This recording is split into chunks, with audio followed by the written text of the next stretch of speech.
C'est quelque chose que j'adore utiliser les cartes vraiment, dans tous les domaines de ma vie, mais aussi surtout au niveau du bien-être, parce que je pense que les cartes apportent un message souvent qu'on connaît, mais qu'on on n'a pas encore, si tu veux, la faculté à reconnaître ou à accepter, parce que des fois, c'est des messages lourds de sens.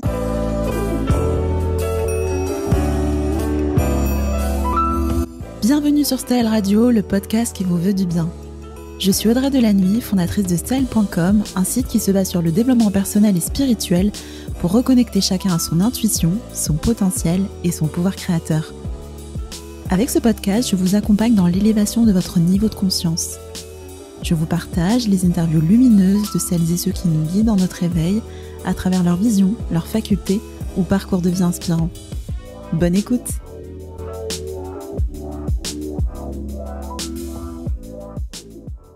Bonjour à tous et bienvenue dans ce nouvel épisode du podcast. Aujourd'hui, j'ai le plaisir d'échanger avec la pétillante Jade, qui est tarologue et tient le site internet et le compte Instagram Sorcière Urbaine.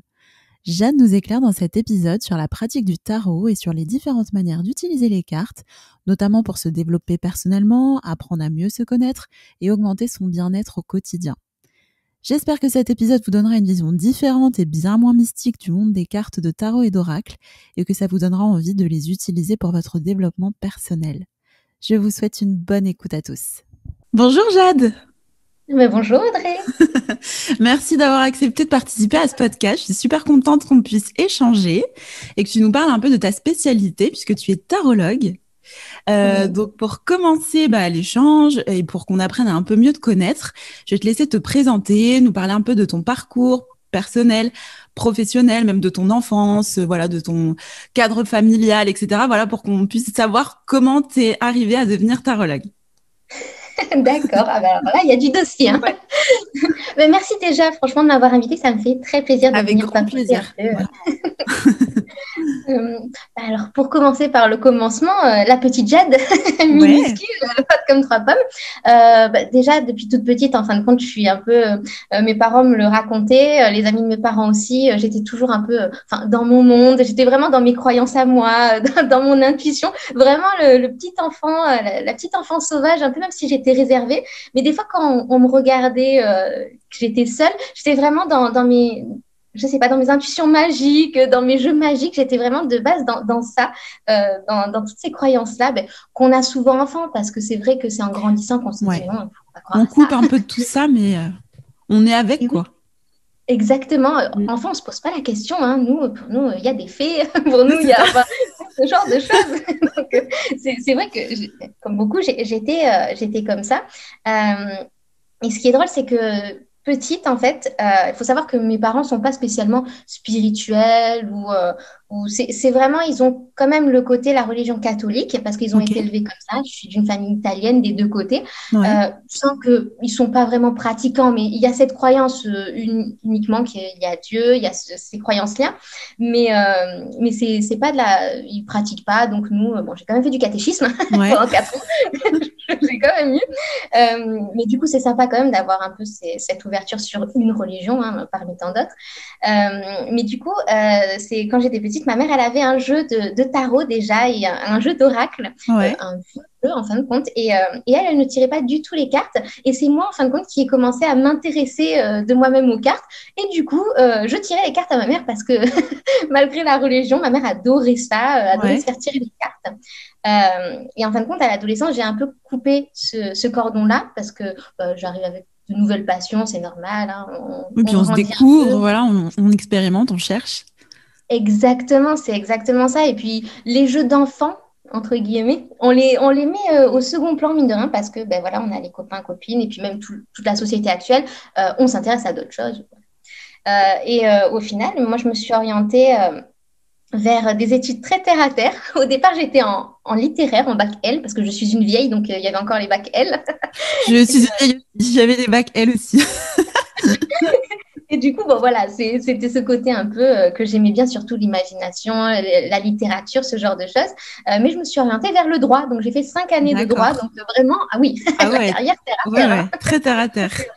Exactement, la logique, ce genre de choses. Et finalement, même si j'ai adoré apprendre le droit, parce que j'adore apprendre les choses, hein, on peut me mettre de tout et de n'importe quoi, je vais adorer ça. Je me voyais pas travailler là-dedans. Je sais pas, il y avait quelque chose qui résonnait pas déjà. D'accord. Et du coup, je me suis réorientée vers des études d'infocom, d'information, de gestion de l'information. Et à la sortie de mes études, eh bien, je pense que ça l'a fait à beaucoup de personnes. Je me suis retrouvée un peu sur le carreau. Pendant 4 ans, je n'ai pas Ah oui, trouvé un seul emploi. ouais, Enfin, un seul emploi dans ma branche, hein. J'ai fait des petits CDD par-ci, par-là, mais vraiment rien de rien. J'ai essayé même un concours pour être documentaliste, rien de rien. Rien ne fonctionnait vraiment et je comprenais pas parce que c'est difficile. J'avais toujours eu, peut-être c'est le côté Capricorne, le côté réussite, le côté ouais. ambitieux Ah et oui, puis oui, même le oui. côté, ben, avec le travail, ça paie, en fait. Ouais, ouais, Et ouais. ça paye pas. Donc, du coup, c'était très étrange. Et il faut savoir que j'ai relié avec le tarot il y a environ 5 ou 6 ans maintenant parce que je passais un passage familial difficile. Quelqu'un était malade dans ma famille. Bon, quelqu'un qui n'est plus là aujourd'hui, malheureusement, qui est parti D'accord, bien trop jeune. d'accord. Mais du coup, j'avais besoin de quelque chose. Des fois, on se tourne vers la religion. Tu sais, quand il y a une catastrophe qui arrive ou quelque chose, on a besoin de quelque chose de supérieur. Ouais, Et moi, c'est ce que ça m'a fait. La religion, j'avais connu un peu toute ma vie. C'est pas quelque chose qui résonnait en moi. mhm. Euh, et du coup, je ne sais pas pourquoi, j'ai eu un peu le flash. Je lisais un livre, Le Cirque des rêves, où il y avait tout le long ces petites références au tarot. Et je me disais, bah, c'est peut-être pas pour rien. Et je me suis remis au tarot au fur et à mesure. Mais alors vraiment, il n'y avait pas de livre en français. J'étais sur les blogs en anglais en essayant de traduire. J'ai appris l'anglais Ah, grâce comme ça, d'une pierre deux coups, c'est au... très bien. Ah, mais c'est génial. Et du coup, c'est comme ça, j'apprenais au fur et à mesure. Et le tarot m'a accompagnée tout le long de la fin de mes études et tout le long de ma période à vide, on va dire. Je tirais les cartes. Ça me permettait vraiment de réfléchir sur moi, de garder espoir, un peu de m'orienter. Et alors, oulala, il y a 2 ans, oui, je pense que c'est il y a 2 ans, je me suis dit, bon, ben, il n'y a aucun métier qui est fait pour moi. Je me lance à mon compte, totalement hors sujet en tant que freelance. Ça ne marchait pas non plus. Ah ouais. Ça n'arrive pas, ça ne marche pas.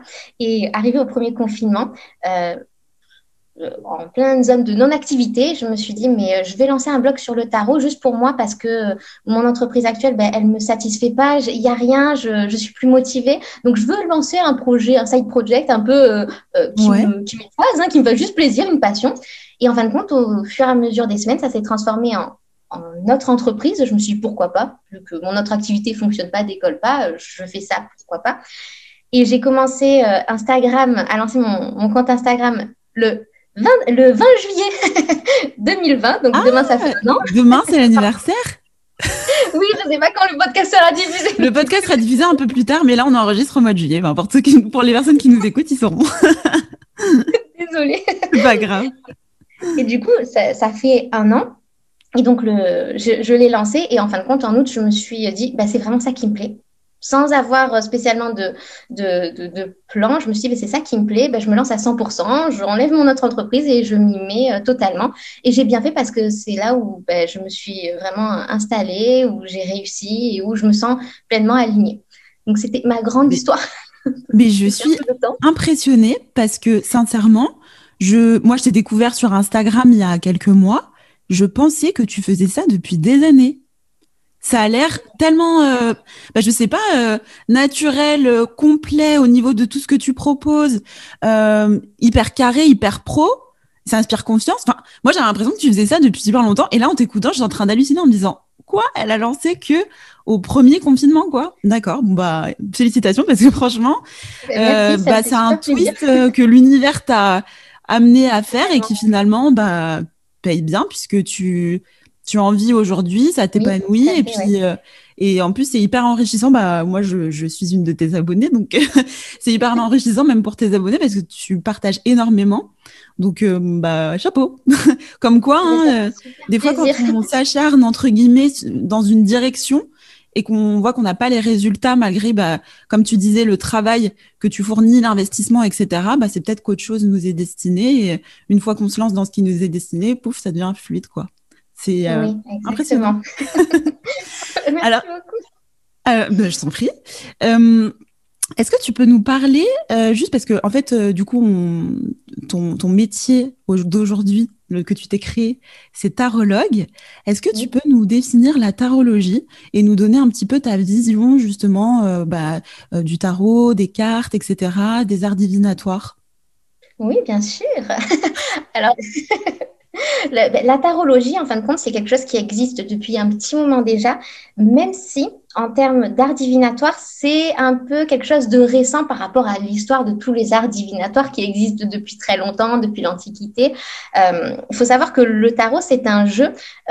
On a si tu veux, des origines un peu variées. On n'a pas vraiment de choses très actées, hein. On entend un peu de toutes parts, ça vient de l'Égypte, ça vient pas de l'Égypte. Enfin, Ouais. il y a plein de choses qui se mélangent, mais on se regroupe beaucoup pour dire que déjà le tarot, le jeu de tarot, est apparu aux alentours du XVe siècle en fin de compte, et c'était un D'accord. jeu de salon en fin de compte dans les salons européens. On jouait Ok. beaucoup aux cartes à cette époque-là. C'était vraiment je sais pas, parce que c'est un peu les réseaux sociaux de l'époque. On faisait vraiment le jeu de cartes comme ça dans le salon. Et c'est vrai qu'en termes d'art divinatoire, c'est arrivé un peu plus tard, aux alentours du XVIIIe siècle, donc la tarologie.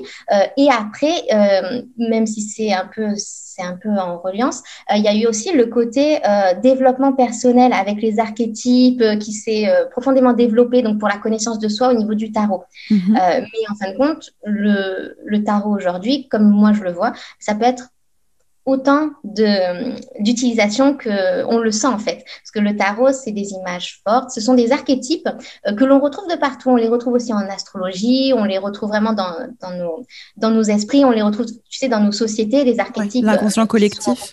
Mm. exactement, voilà, je cherche le terme.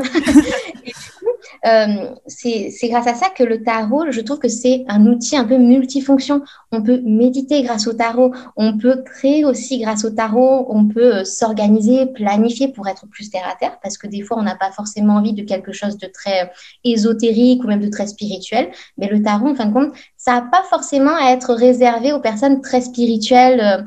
C'est vrai que ça peut être uniquement même euh, certaines entreprises l'utilisent même pour le management, hein, Mhm. donc c'est Ouais, vraiment le j'ai tarot. entendu.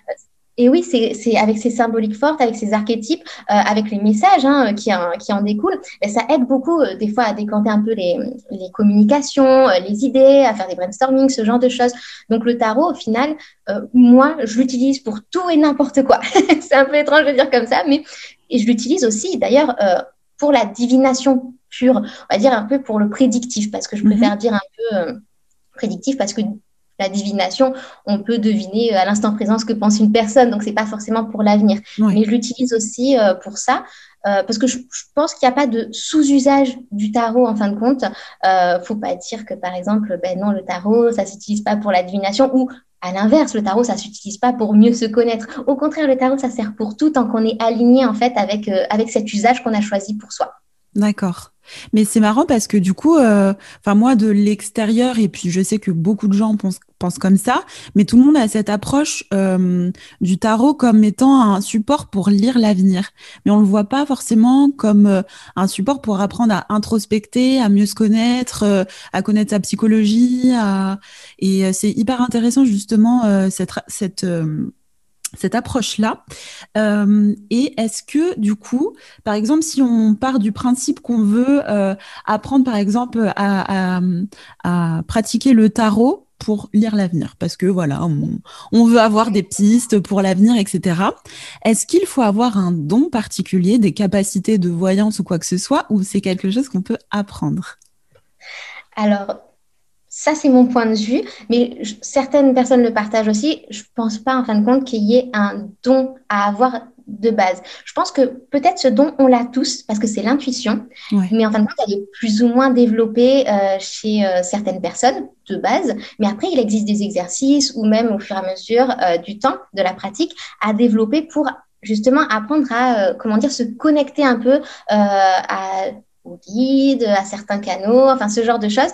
Mais je pense en fin de compte qu'il n'y a pas de don à avoir objectivement. Après, l'intuition peut comment dire, arriver de diverses façons, la clairaudience, la clairvoyance, ce genre de choses. Ça, après, c'est un peu plus spécifique, mais selon moi, en fin de compte, il n'y a pas de don inné, voilà, enfin, ou alors on l'a tous, le don inné.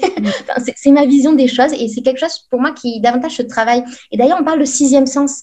Et c'est vrai que, ben, alors, c'est un peu, non, c'est un peu malheureux de dire ça, on n'a pas forcément tous nos cinq sens, mais c'est vrai qu'il n'y a pas de raison pour qu'à la base, on n'ait pas tous ce sixième sens-là, en fait. Exactement, c'est ça. Et c'est pour ça qu'on parle plus de capacité que de don, parce que don, ça fait un peu élitiste, comme quoi il y a certaines personnes qui l'ont et d'autres non, alors que tout le monde l'a, et tout le monde peut le travailler, tout le monde voilà peut pratiquer. Est-ce que toi, par exemple, tu t'es découvert, est-ce que ton sixième sens s'est développé ou pas du tout? Alors, j'ai eu des périodes où mon sixième sens, parce que mon intuition, Ouais. a été un peu en zigzag. En fin de compte, et ça, peut-être que certaines personnes, c'est tout le long de leur vie, enfin, ça, c'est chacun. Mais moi, en fin de compte, ça a été un peu en zigzag parce que c'est quand je ne m'écoutais pas que clairement mon intuition a été complètement bloquée. Bloqué, ouais. Donc, il y a eu cette partie à l'enfance et un peu à l'adolescence qui était vraiment très poussée. Et des fois, j'ai eu au courant de ma vie des poussées d'intuition parce que des fois c'était trop fort et du coup on se dit ah mais comment j'ai pu savoir ça, comment j'ai pu ressentir ça. Mais c'est vrai que depuis que j'ai recommencé le tarot, c'est quelque chose que j'ai réappris à développer et à mettre en lumière en fin de compte. Mais pour moi ça a été plutôt des zigzags en fin de compte. D'accord. Et même des fois, ben, selon comment on s'écoute, même si en fait on est habitué à toutes sortes de pratiques spirituelles, ben, des fois l'intuition elle peut être complètement bloquée parce que ben, il y a la vie qui s'en mêle et ben, c'est pas grave. C'est comme ça. D'accord. Alors, est-ce que tu peux nous parler aussi, parce qu'on entend parler du tarot, des oracles, de la différence justement entre les tarots et les oracles et comment utiliser les deux, dans quelles circonstances vaut mieux se tourner vers un oracle ou vers un tarot, etc., etc. Oui, alors ça, c'est la grande question. C'est vrai qu'on me la pose souvent. Et même moi, hein, mais moi, j'ai commencé le tarot. Je me suis même pas posé la question des oracles. Je ne savais pas ce que c'était. Je connaissais juste le terme de tarot. Et je me suis du coup renseignée sur ça. Et c'est après, au bout, je pense, de quelques semaines, que j'ai vu le terme oracle. Grand questionnement, je me suis dit, mais qu'est-ce que c'est? Est-ce que j'ai loupé un truc? Donc, je rassure, en fait, qu'on se pose cette question parce qu'on vient souvent me dire, oh là là, j'ai une question bête, mais c'est quoi la différence entre tarot et oracle? Et ça me fait mal au cœur parce que Il y moi a aussi, pas... je me la suis posée, il n'y a Oui, pas puis de il n'y a pas de question question bête. bête. Avant qu'on nous l'explique, en fin de compte, bah, on est tous, entre guillemets, ignorants sur un sujet, donc c'est normal. Et donc, du coup, en fait, le tarot, je vais commencer par expliquer en fait ce que c'est les tarots et les oracles. Le tarot, parce qu'on dit le, même s'il existe plusieurs types, mais je ne vais pas perdre les gens en cours de route, c'est un type de jeu. Le tarot, tous les jeux de tarot ont 78 cartes qui sont divisées en deux, les arcanes majeures et les arcanes mineures. Et dans les arcanes majeures, c'est par exemple les cartes dont on peut entendre parler, le diable, les amoureux, la fameuse carte de la mort qui fait Ouais. peur, l'impératrice ou la papesse. Ouais. C'est ce jeu-là, en fin de compte, le tarot, qui a toujours le même nombre de cartes, qui a plus ou moins toujours les mêmes noms, mais il y a des petites variations, mais bon, on ne va pas vous perdre. Mais il y a toujours les mêmes significations au niveau des cartes, normalement. Donc, après, sur le marché, il y a énormément de jeux de tarot. En plus, il y a un boom en ce moment sur ce type de jeu. C'est vrai. Mais ça reste un seul et même jeu. Donc, en fin de compte, si vous avez appris une base sur le tarot, il n'y a pas de raison que vous ne pouviez pas comprendre un autre jeu de tarot que vous achetez demain, par exemple. Même si je mets quand même, il y a des variations quand on devient un peu pointilleux sur le tarot, mais ça reste un seul et même type de jeu.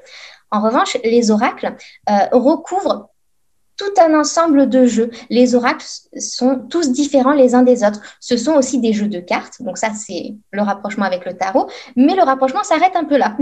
Parce que si tu veux, les oracles, on peut avoir sur des thèmes divers et variés, des nombres de cartes complètement aléatoires, des noms de cartes aussi différents. Ça va être au gré du créateur du jeu d'oracle de choisir son thème, le nombre de cartes et ses significations. Voilà, et en fin de compte, un jeu d'oracle ne sera pas le même qu'un deuxième jeu d'oracle. Ce sont que des jeux complètement différents, en fait. Ça regroupe une catégorie de jeux divinatoires, en fait, les oracles. D'accord.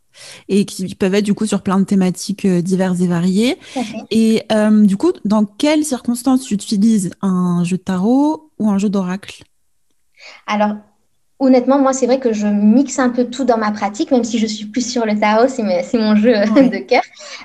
Mais si tu veux, en fin de compte, le jeu de tarot, ça va permettre d'avoir vraiment des questionnements approfondis. Parce que vraiment, il y a de grosses symboliques derrière, l'histoire des cartes. Euh, Souvent, moi, je pense que ça, c'est quand on débute, on est un peu perdu à ce niveau-là. On pense qu'en fait, le tarot, c'est pas super concret, hein. C'est compliqué. On a l'impression que c'est uniquement pour avoir genre des messages un peu sibyllins, mais en fin de compte, ça peut être parfaitement concret à partir du moment où on apprend à l'appliquer dans sa vie quotidienne. En fin de compte, mais ça, c'est un travail sur la longueur, hein, de voir quel arcane, qui est un synonyme de carte, peut du coup correspondre à sa vie personnelle ou au cas concret qu'on rencontre dans l'existence. Après, selon moi, les oracles, c'est vraiment au niveau de l'intuition que ça se joue, la différence entre tarot et oracle.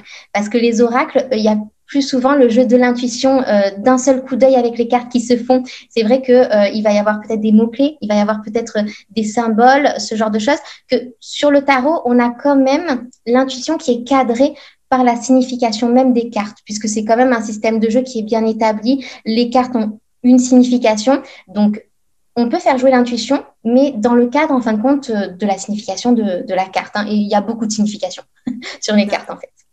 Et avec les oracles, moi, il me semblait aussi que moi, je le vois plutôt comme, enfin, je le vois comme ça, je te donne ma vision. C'est que les oracles, pour moi, c'est vraiment pour donner un message précis à l'instant T, comme une guidance. Alors que le tarot, ça permet vraiment de faire un gros état des lieux de la situation, décortiquer, etc. Et avoir effectivement, en fonction des cartes et des combinaisons de cartes qui se ressortent ensemble, Oui. un tirage plus approfondi. Ça permet de creuser davantage, quoi, le tarot. Ah oui. Si- Ah oui, oui, oui, c'est sûr, je suis d'accord, entièrement d'accord avec toi. Et puis en plus, du coup, il y a plein de petits oracles qui sont vraiment dans ce but-là, les oracles à message, donc comme tu disais très bien, vraiment pour te donner une guidance à un instant T. D'accord. Et du coup, est-ce que, selon toi, les cartes peuvent contribuer à notre bien-être et à notre développement personnel, notre introspection, etc. Et si oui, comment? Ah oui, totalement. C'est quelque chose que j'adore. C'est quelque chose que j'adore utiliser les cartes vraiment, bon, dans tous les domaines de ma vie, mais aussi surtout au niveau du bien-être, parce que je pense que les cartes apportent un message souvent qu'on connaît, mais qu'on on n'a pas encore, si tu veux, la faculté à reconnaître ou à accepter, parce que des fois, c'est des messages lourds de sens. Et selon moi, les cartes, on peut soit les utiliser pour notre bien-être, pour faire un peu ce qu'on appelle du shadow work. C'est vraiment Ah, mais travailler pas du sur tout. les zones d'ombre, Ah, les d'accord. zones sur nos blessures, ce genre de choses.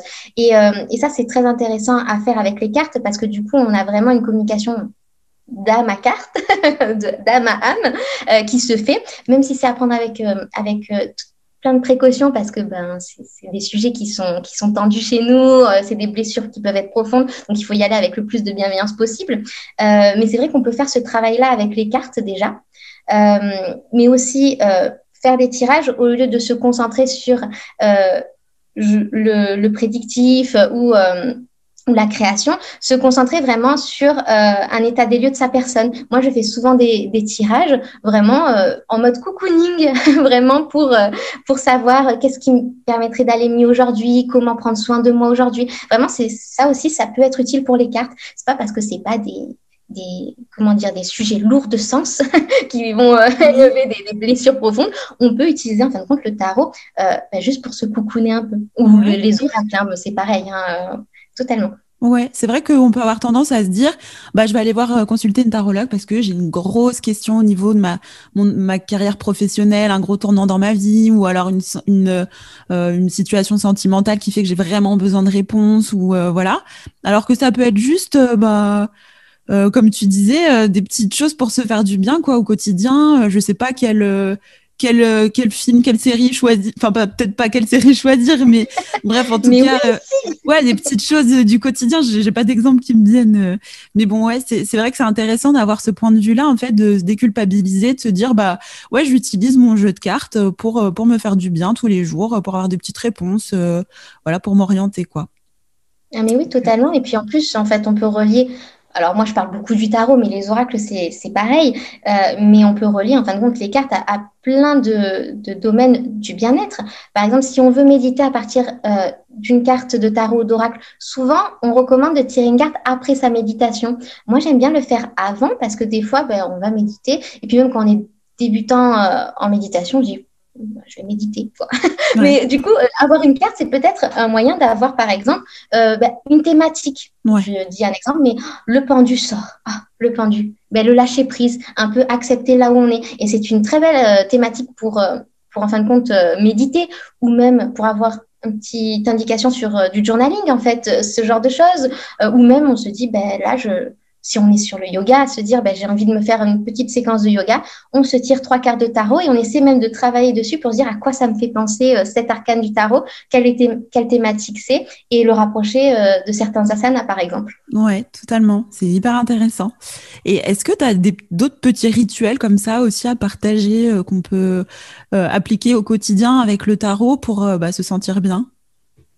Oui, alors moi souvent c'est un petit rituel à faire le matin par exemple pour le bien-être.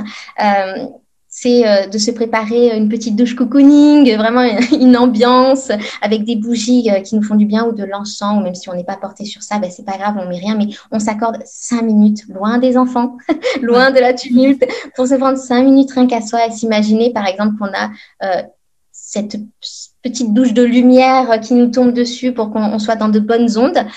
Et on peut tirer en fait 1 à 3 cartes pour savoir en fait comment prendre soin de soi aujourd'hui uniquement. C'est vraiment, des fois, en fait, on a l'impression que oui, je prends soin de moi, je me fais toutes les semaines un masque, un gommage, on imagine ça. Mais en fin de compte, le bien-être, c'est au quotidien, c'est même savoir des fois dire non. C'est se dire, je suis trop fatiguée, je prends 20 minutes et en fait, je vais faire une sieste, si c'est possible, bien sûr. Ou non, là, en fin de compte, moi, je suis trop fatiguée, je dis non pour l'apéro en terrasse, je rentre chez moi et je regarde le nouvel épisode de Lucifer. Voilà, c'est juste ça, le bien-être, ça peut être ça. Hein. Ouais. Donc, exactement. Et du coup, en fin de compte, avoir ce tirage de cartes et se dire, voilà, c'est quoi mon geste bien-être aujourd'hui au final. Et pour moi, là, c'est vraiment le petit rituel bien-être avec les cartes qui peut débloquer en fait dans la journée de se dire, ah mais oui, ma carte du jour, elle me disait ça, je vais dire non. Voilà. Je vais dire non pour ça parce que je le sens pas. Et c'est m'ajouter une obligation supplémentaire. Et moi, je suis fatiguée, je n'ai pas envie. Voilà, tout simplement. Ok. Alors, du coup, je voulais savoir aussi, parce que tu vas nous parler aussi un petit peu après, même pas qu'un petit peu, tu vas nous parler de ton activité, de ce que tu proposes. Moi, je m'interrogeais un petit peu de savoir quelle était, par exemple, ta consultation idéale et ce que tu aimais en fait avoir comme type de consultation auprès de tes clients. Alors ça, c'est difficile comme question parce que moi, c'est vrai que moi, en plus, je suis très maternelle un peu avec mes clientes. C'est vraiment, à chaque fois, personne ne le sait, hein, c'est très bizarre. Enfin, sauf mon mari qui m'entend dire, dis alors, ma petite, je dis le prénom de ma consultante, je suis là, alors ma petite, je sais pas, Jasmine, chérie, enfin des choses comme ça, voilà, je les appelle comme ça. Et du coup, en fin de compte, en consultation, ce que j'aime bien, parce qu'en fait, il y a autant en mail qu'en visio, mais en visio, c'est assez sympa parce qu'il y a un vrai échange. Et après, ça dépend toujours des limites des personnes parce qu'on n'a pas tous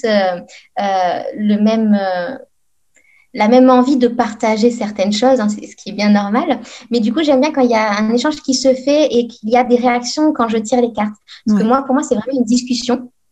Et du coup, à chaque fois, je dis un peu ma marche à suivre. Ça prend 1 minute à chaque fois, mais pour dire qu'en fin de compte, juste, ça va être autant sa séance que la mienne. C'est-à-dire que ça va pas être, tu me poses ta question et moi, je vais te tirer les cartes pendant 3 quarts d'heure sans que tu puisses répondre. Et puis, tu acceptes les réponses et puis c'est tout.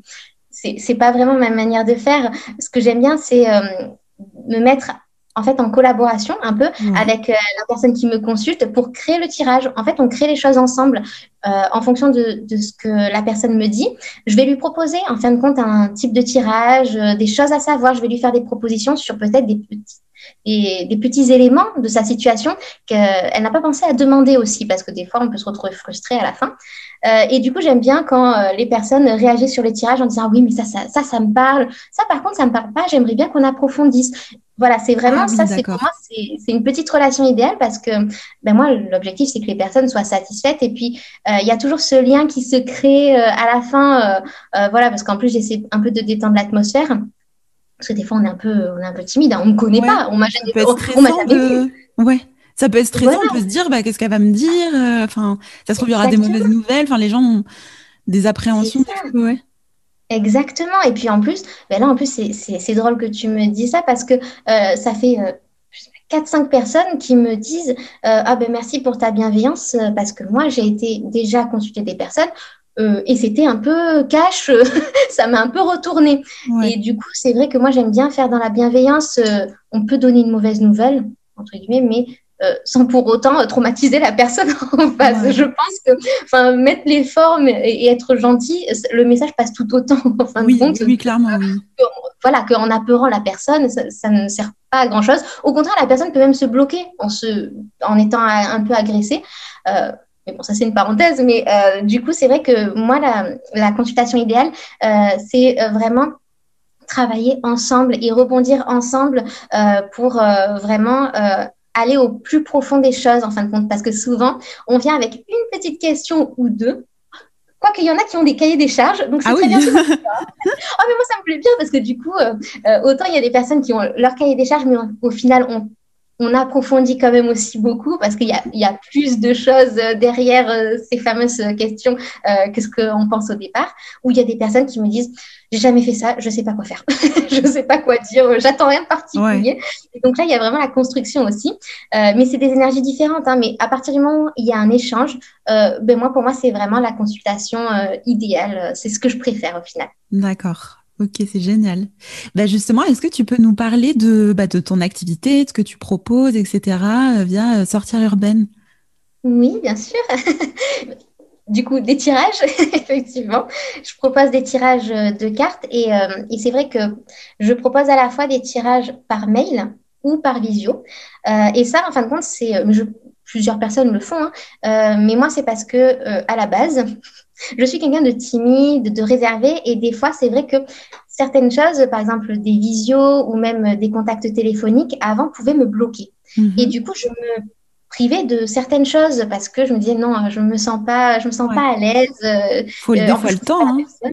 Mm. Oui, voilà, exactement. Et du coup, je me suis dit, bon, mais par mail. Et il faut savoir que j'ai beaucoup plus de personnes qui me consultent par mail que en visio au final. Donc, du coup, je me dis, bon, mais c'est quand même quelque chose qui est mieux perçu aujourd'hui parce que les gens sont plus à l'aise peut-être. Hein. Parce qu'en plus, comment dire, ils se confient sans me connaître. Ils m'envoient le mail, ils me racontent tous leurs problèmes. Et moi, je trouve ça génial comme confiance parce qu'on C'est ne se vrai. connaît pas vraiment et je trouve ça épatant. Ça me touche énormément même. Et du coup, en dehors des tirages, je propose aussi beaucoup de liens entre l'astrologie et la tarologie parce que je trouve qu'il y a D'accord. des liens qui sont sympas à faire entre ces deux disciplines qui se rejoignent beaucoup. Et je propose du coup des formats pour permettre de mieux se connaître. J'ai le tarot thème qui permet aux personnes, en fin de compte, de recevoir une analyse de leur carte de naissance, mais au regard du tarot. Donc, Mm. en fin de compte, même si les personnes ont déjà eu leur charte natale faite par un astrologue professionnel, parce que moi, je ne suis pas astrologue professionnel, et bien, en fin de compte, c'est une nouvelle grille de lecture de leur carte du ciel au regard du tarot. Que j'ai créé il y a pas très longtemps. J'ai créé même un petit format un peu réduit pour que ben, les personnes qui n'ont pas forcément le budget puissent aussi s'offrir quand Ouais. même une expérience de connaissance de soi. Et si en plus elles aiment le lien entre astro et tarot, et ben voilà, elles peuvent avoir Ouais. ça avec leurs principaux signes, c'est les portraits astro-tarot. Et je propose aussi des petits ateliers. J'en ai proposé toute cette année pour apprendre le tarot, en fait. Ah, c'est Euh, génial ça. Mm. Ouais, du coup, les gens ont beaucoup aimé, même si j'ai tendance à m'étendre. Hein. D'ailleurs, peut-être que tu le vois un peu, je papote. On parle, on parle de tarot, mais je ne m'arrête plus. Et du coup, voilà, ça donne des ateliers de 2h30, 3 heures. Il faut D'accord. Ah oui, s'accrocher. quand même. Ouais. Mais voilà, mais en fin de compte, ça donne aussi des moments d'échange assez sympas. Et voilà, là, j'en ai pas fait cet été parce que bah, du coup, j'ai d'autres projets qui arrivent bientôt. D'accord. Et donc, voilà. Pour la rentrée? Alors, j'ai 2 projets pour la rentrée. Bon, en fait, à la base, j'avais juste 2 projets, mais pendant mes vacances, j'ai eu une idée Des de idées troisième projet parce lumineuses que qui ça sont voulait. apparues. Oui, ça n'arrête pas. Donc, et c'est vrai que j'ai 2 projets qui, j'espère, arriveront si j'arrive à bien travailler dessus à la rentrée. Et un autre projet qui arrivera dans beaucoup plus longtemps, je pense en 2022, en début 2022. Voilà. D'accord. Bien, on peut rester connecté du coup pour, Oui. pour découvrir tout ça. Et justement, si tu peux nous dire où on peut te retrouver, si on veut prendre rendez-vous avec toi ou si on veut tout simplement suivre tes tirages au quotidien. Oui, bien sûr. Euh, oui, bien sûr. Ben, il y a mon site internet sorcièreurbaine.com où dessus, en fait, je poste toutes les 2 semaines un article de blog. Et ça peut être à la fois sur le tarot purement et simplement, mais aussi sur un peu plus de spiritualité, puisque je suis petite sorcière au quotidien. Et donc, du coup, il y a cet aspect-là un peu aussi qui ressort dans le blog, ou alors avec d'autres petites pratiques divinatoires si des personnes veulent en fait ouvrir un peu leur champ de connaissances à d'autres choses. Et sur mon site, on peut du coup réserver mes tirages et mes autres prestations et mes ateliers quand ils reviendront. Et sinon, sur mon principal réseau social, c'est Instagram. Donc, c'est pareil, c'est sorcière.urbaine. Et là, du coup, je fais des petites danses toutes les semaines. On a ça en commun, je crois. Exactement. Mais tu t'en fais beaucoup plus régulièrement que moi et sur plein de formats différents. Donc, c'est hyper chouette. Ouais. Ah, mais merci, c'est gentil. Oui, c'est vrai que je fais beaucoup de petites guidances parce que j'aime bien ça. Donc, c'est vrai que Ouais. moi, à partir du moment où j'aime beaucoup, Mais voilà, c'est appréciable justement au quotidien. On se dit, ah bah tiens, je vais aller voir sur la page de Jade ce qu'elle a partagé et ce que je peux avoir comme conseil pour aujourd'hui. ça me fait plaisir. Ah, ben moi, c'est mon rendez-vous du dimanche soir, hein, ta Oui, guidance. ah bah top. Ça me fait plaisir aussi. Bon, en tout cas, merci beaucoup, Jade, pour ton partage, pour ta pédagogie, ta douceur, etc. J'espère que ça vous aura tous donné envie d'aller découvrir la tarologie si vous ne connaissez pas et si vous avez envie de prendre faire une petite consultation avec Jade pour avoir un état des lieux de votre vie, des conseils, voilà, pour avancer et vous sentir bien au quotidien. Je mettrai de toute façon toutes les infos pour te retrouver sous les infos du podcast et sur aussi YouTube, sur la vidéo YouTube pour ceux qui nous regardent sur YouTube. Voilà, en tout cas, je te souhaite plein de bonnes choses et une belle continuation pour Sorcière Urbaine qui du coup est tout récent mais qui est génial et une mine d'informations incroyables autour du tarot et du bien-être d'une manière générale. Voilà. Alors, merci beaucoup, ça m'a fait très plaisir de faire ce petit rendez-vous avec toi, vraiment, et même de partager tout ça avec vous tous. Et ben, Merci avec encore. grand plaisir. Merci beaucoup, Jade.